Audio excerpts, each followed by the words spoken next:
He was born in Nassau, Bahamas to Naomi Williams Tynes of Inagua and Braxton Tynes of Pompey Bay, Acklands.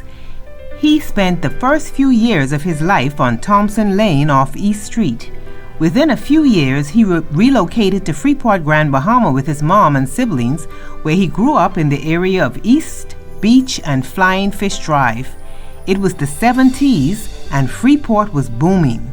Jobs were plentiful. He then moved to the United States with his mom, who said she was moving to make a better life for his family. He spent 32 years abroad before coming back home. He is a licensed plumber who loves his job and who loves the Lord. In this episode of Bahamian Heritage Series, 62-year-old Alfred GeorgeTynes. Well, my full name is Alfred GeorgeTynes. Date of birth is April the 2nd, 1960. I was born at Princess Margaret Hospital. Oh, right here in Nassau, right here, Bahamas. yes. Okay. My parents' names are Naomi Williams at the time before she got married to my father, and Braxton Tynes. Do you remember your grandparents and their names? Yes, I do. Yes, I do remember them. No, I've never met my father's parents, but my mom's parents were Kenneth Lloyd Williams and Lulie Williams. Okay. Where was your mother from? My mother was from Inagua. She was actually born, there's supposed to be a settlement with a lot of Williams and stuff in there. That's where she was from. And where was your father from? My father was from Acklands, Pompey Bay, Acklands, actually. Okay. Yeah. And your grandparents, where were they from? The grandparents on your... On my mother's side, Daddy, my grandfather was, he met my grandmother right there in Inagua. So I would assume that both of them were from the same basic settlement. Okay. Yes. All right. So, but you were born in Nassau. I was born. Did you have much knowledge of those islands? Did you visit or spend any time there? I have visited Bimini and San Salvador and Freeport. Other than that, no. I would like to travel, all in time though. Yes. Okay. Okay. Did you have siblings? Yes, I had 7 brothers and 1 sister at one time. Okay. What were their names? Or what are their names? A couple of them have passed away. Livingston Napoleon Tynes, he has passed. His nickname was Maboy. Humphrey Tynes, used to call him Bogart, he has passed as well. My brother Denzel Tynes, he is in a retirement home. Then there's me and Michael. I had 1 sister, passed away in California, Dorothy Woods. It seems like a lot of your siblings moved abroad, no? Yeah, I was over there for over 30 years. I mean, the opportunities in the United States and Canada are more plentiful. You know, it's easier to get ahead, I would say. I had my own home at one time. Okay. Yes. Your parents, what were their occupations? My mother was a cashier and a waitress. I remember going over to Paradise Island, but she was a cashier and waitress, and my father was a stevedore. Where exactly in Nassau did you grow up? I left Nassau at an early age. How old? 4 or 5. But Thompson Lane is off East Street, right there by Big One, is where my mom's house still is through there. Really? Yes. It's still standing? It's still standing. Is that where you lived? Yes. When I was young, yeah. Do you remember much about that? You were too young. I remember dragging the planks to my uncle. He'd say, go get that wood. And I would just put it under my arm and drag it to him. And he would cut it and put it in place. Yeah. So if you left Nassau at such an early age, was it because your parents moved? my mom wanted the best for us, right? So she took us to Freeport. We started off at Mary Star and ended up at Hawksbill. Yes. Where in Freeport did you grow up? East Beach Drive, basically. Between East Beach Drive and a place called Flying Fish, a street called Flying Fish. Okay. Yes. Is the house that you lived in still there? Yes. It's still there. All right. 2 years, 3 years, yeah, 3 years ago when I went, yeah, we're still standing. Okay. Is anyone living in it? No, it was actually in a 3-bedroom apartment upstairs, East Beach Drive. Yeah. So how was you've been to Freeport in recent times, right? Yes. How different was it then compared to now? Oh, the job opportunities were plentiful. I could remember going to Hawksbill, and during the summer, I started off at what was then Bahama Princess, okay, and the stewarding. I was in stewarding at that time, and they started to reduce the staff, so they let me go. I walked right across the street to Princess Towers, and worked in room service. Yes. I mean, you could get a job. Yes. Yes, definitely. Yes. Yeah. Canadians were coming in by droves, and I don't understand why we don't have them now, but I guess What year was that? That was in the 70s.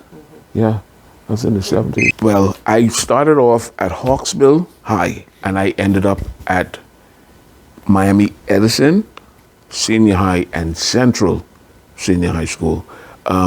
After that, there's something called the DCT work program, and it was only my mom working. So and I felt bad not helping. So I joined the DCT work program, and then I went home and asked her to sign the paper. She wasn't too happy about that, but the help is what she needed. You know, I liked it. I like working, and even today, it gives me a sense of accomplishment.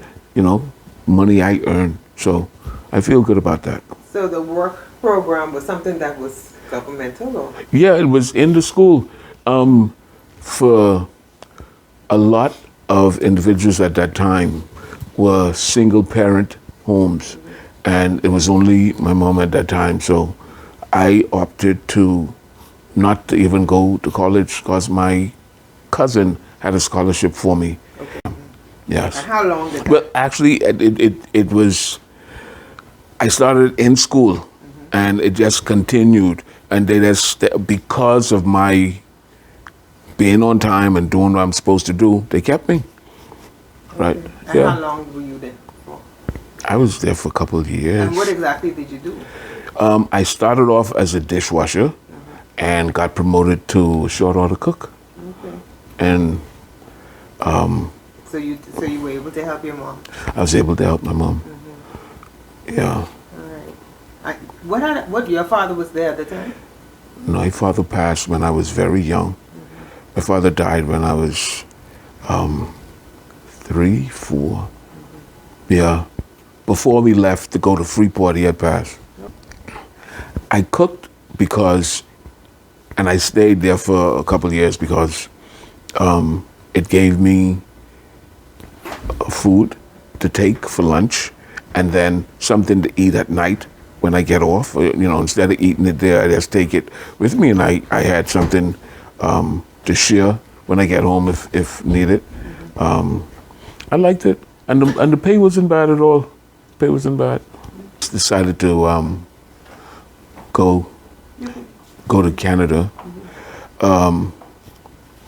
but after I did that, I came back home in the 80s, and that's where I met Uncle Gavin. And it was at when the Department of Labor was down from the University of the Bahamas now. And he was on I think the second floor or the third floor. But anyway, someone said, Tynes, say, can't be no Tynes, you're too dark. I took exception to that. I really did.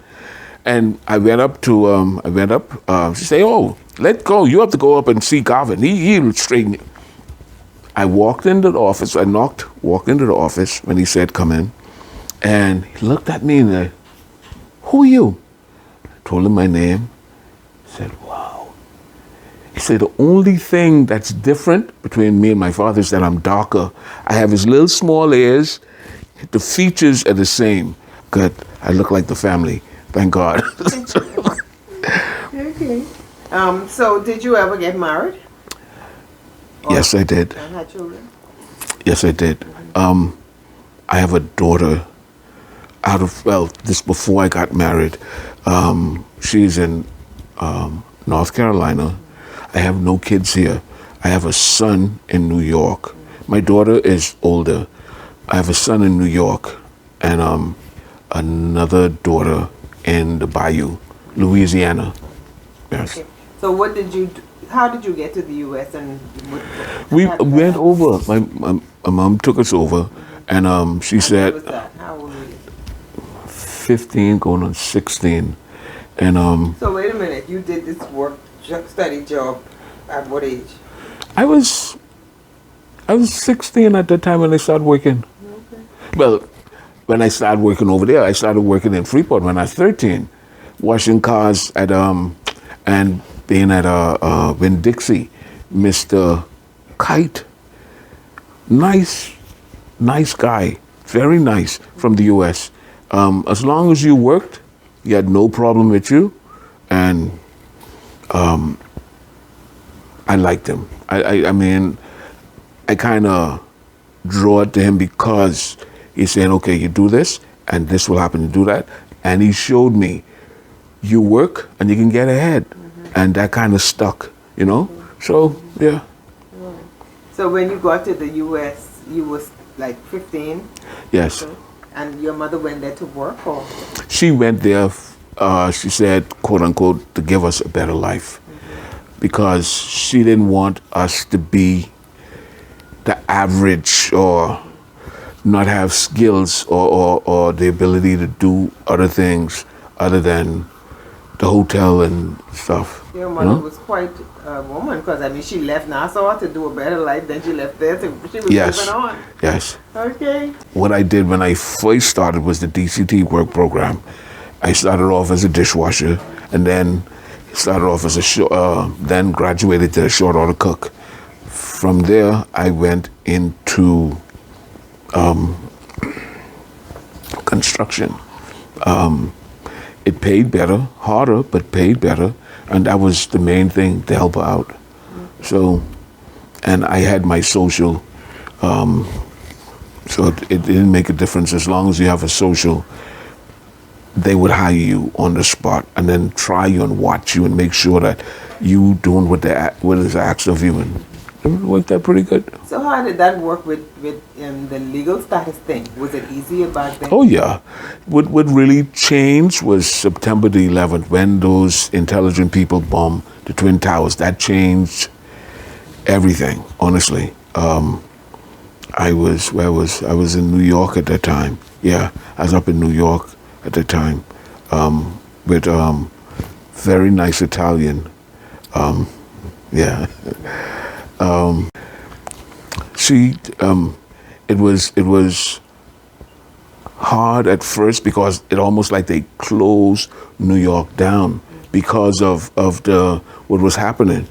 And thank God I was out on Long Island, so it reached us, but not as severe as the people in the city. Right. Yes.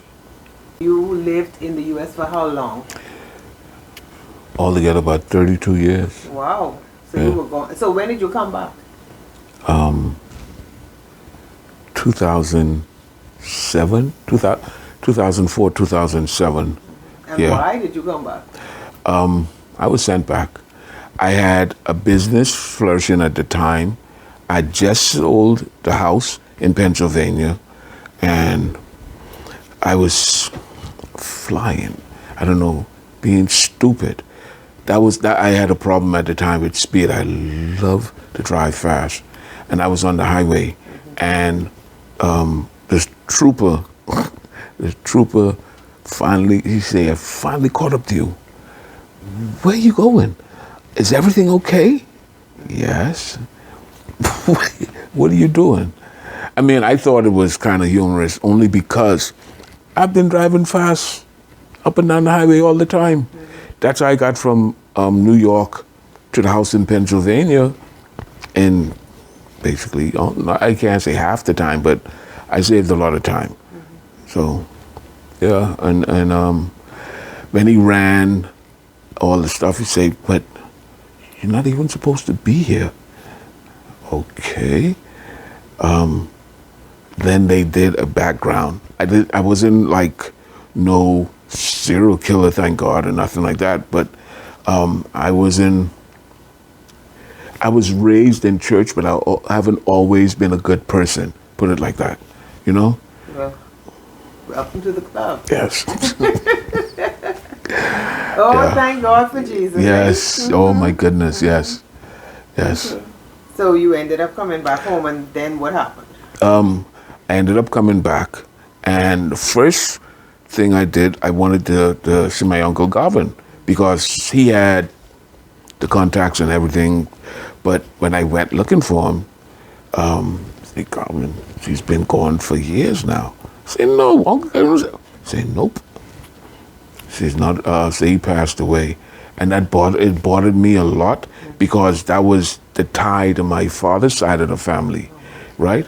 I knew my mother's side, but Uncle Garvin was the tie to my father's side. He took me on Carmichael Road and I cannot remember, because that was in the 80s. I can't remember exactly where the house is. Back then, all the roads, well, the road that the house was on had fill. Now all of them is paved. It was a lot of changes when I came back, so I got lost in that. But that bothered me a lot to find that he was gone. And then shortly after that, a couple years later, cousin Denzel, he died in Freeport, and he knew the whole family history in his head, and he could tell you when my grandfather first came through Thompson Lane, and he had the dates and the time and mother, and when my mother first married Braxton, and it's like, wow, really? And really cousin Denzel, it was really sharp. I don't know how he did it at his age, but he was really, really still very sharp. Wow. And I thank God for him. He helped me to feel very much a part of, you know? So, yeah. Okay. And so at that point, I suppose you had to start a career here. Yes. How easy was that? Not easy at all, because I had the New York slang, and I went looking for work and say, yeah, I think I can use you, but where's your work papers? My work papers? What do you mean my work papers? He said, listen, I cannot have you getting me in trouble. I said, but I'm a Bahamian. He said, listen, go on, go away, go. I practiced, honestly, I practiced for over 10 months, over 10 months. And people thought I was putting on. No, after you left, you're 15, you come back in your 40s, your speech pattern, everything has changed. Not that you trying to pretend. Mm-hmm. That's normal. You go to school, and the girls used to like men slang anyway, so I would love to keep that. You mean American? What? Yeah. Talking and say something? What you say? And they, oh man, yeah. Okay, so then you eventually started working. Yes. And what did you do? When I came home, I started cooking over on Paradise Island at the casino. There's a restaurant at the casino. I started there, and after that, I went back into construction because it's hard to get into something when no one trusts you, no one knows you, and everyone wants to know, who did you work for? And I'm trying to tell them, listen, I just came home, been gone for a while. Yeah, but who did you work for? It's like you're not listening to me. Obviously, you're not listening. Because I just told you I just came home, been gone for a while. But I can understand because they need to be able to verify certain things and your skill set and your qualifications, of course. So, yeah. And it was hard at first until I got known. I have clients now. I've been in Bimini and I've been into San Salvador working. And I have people that wait until I come back. They put their stuff on hold. Or when I know that it's length of time, I would just come back for a weekend or something, do their work, and go back over. And So where did you learn the plumbing trade? Where and when? New York. This huge German guy, Jack Dosh, on Long Island. Huge German. Nice. He took me under his wing and he showed me how to braze. But see, the plumbing there is totally different than the plumbing here. It's copper pipe. Mm-hmm. Most of it is copper pipe or the iron pipe, the gas line. We put in gas lines. We did houses, fresh, maintenance, whatever job he can get for us. That's what we did. Mm-hmm. But he actually picked me up, put me under his wing, and taught me plumbing. Okay. Yeah. So you've been doing that ever since? I've been basically, yeah. Mm-hmm. I like it. Mm-hmm. I mean, I've done security, but that's only because I was at the City Miami Police Department for a period of time in the 80s. But that was just like a year I worked there. A year, 2 years. But it wasn't a good experience only because they didn't treat you well. Because I'm not, they didn't treat you well.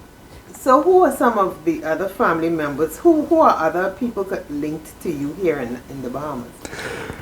Here, Michael Tynes, he's a mechanic. Mm-hmm. We went to school together actually. Over there, I did auto body and paint. He did auto mechanics. He's here doing very well. My brother Denzel, he was a taxi driver. He worked for government and he did taxi part-time. He's in a retirement home now. His son Braxton, his daughter Braxtina, my auntie Gaynell Williams. I love that lady to death. So nice. My cousin Nicole Mortimer and her children, Deborah, in Freeport, Cleveland Williams, he retired off the police department. Marky, who still works over on Paradise Island. It's good family, and when it all boils down, you really need good family around you, and they help. Yeah, family is very important. Yes. Blood is thicker than water. That's oh yes. Sure. Oh yes. Okay. So you said you didn't have any children here. No. And your mother, is she still alive? No, she passed in the 80s. 86. Yeah, we buried her over there. She liked it so much, it didn't make sense bringing her home. Right. But put away, she enjoyed. Yeah. Right. Yeah. Okay. What advice would you give to anyone now after you think about your entire life? To any young person coming up or even an adult, what is your... My advice would, first and foremost, stay close to God, honestly, first and foremost, and get yourself a career, not a job, a career, something that you like. See, I enjoy plumbing work. Although I did security and construction and cooking, I enjoy plumbing work. So it isn't like really working sometimes for me, because I like what I'm doing. I enjoy what I'm doing. Yeah. That's some good advice. Yes.